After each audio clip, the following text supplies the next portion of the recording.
ব্যবস্থা করতে হবে। আমাদের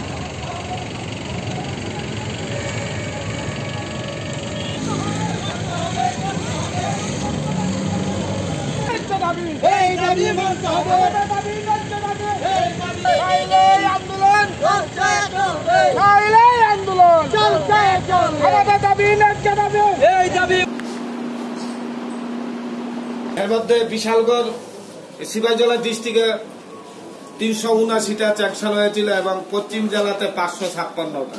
এর মধ্যে পশ্চিম জেলাতে বাস্তুহারা হয়ে আমরা বিগত দিনে পশ্চিম জেলা এবং সিপাহীজলা জেলা বিভিন্ন পঞ্চায়েতের মাধ্যমে আমরা অস্থায়ীভাবে জলজবরের মতো বসবাস করে যাচ্ছি।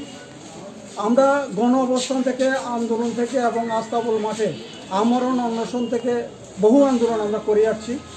তখন আমাদেরকে বাস্তবতা কিছু করতে চায় না। আমরা বর্তমানে রাজ্য সরকারের দৃষ্টি আকর্ষণ করতে পারছি। আজকে গণ ডেপুটেশনের মাধ্যমে আমাদের যে 3 দফা দাবি, সেই দাবিগুলো স্বয়ংসম্পূর্ণ হওয়ার জন্য আমরা সেই আবেদনটি রাখছি।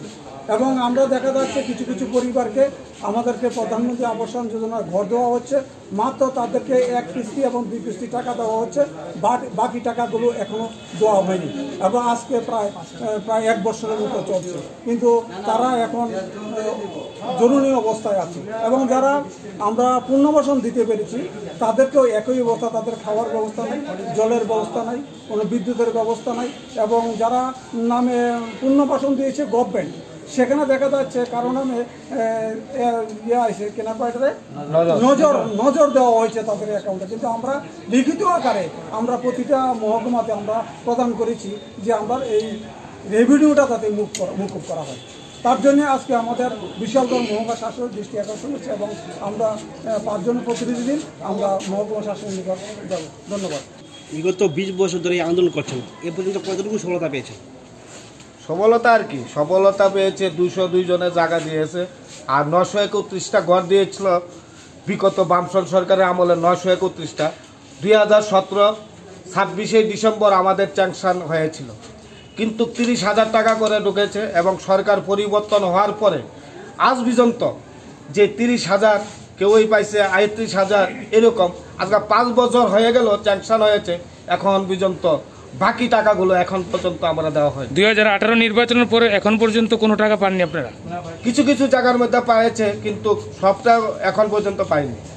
এর মধ্যে বিশালগড় সিপাহীজলা ডিস্ট্রিক্টে 379টা চ্যাংশন হয়েছিল এবং পশ্চিম জেলাতে 556টা।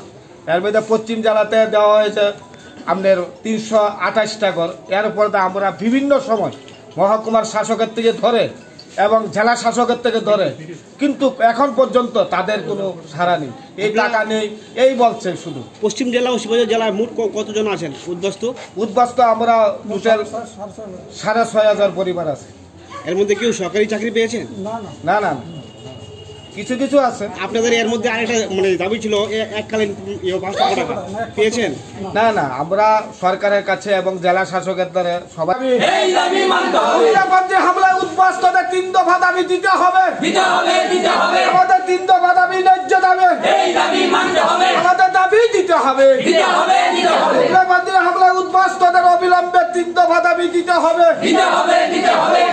হামলায় সুষ্ঠু পুনর্বাসনের ব্যবস্থা করতে হবে।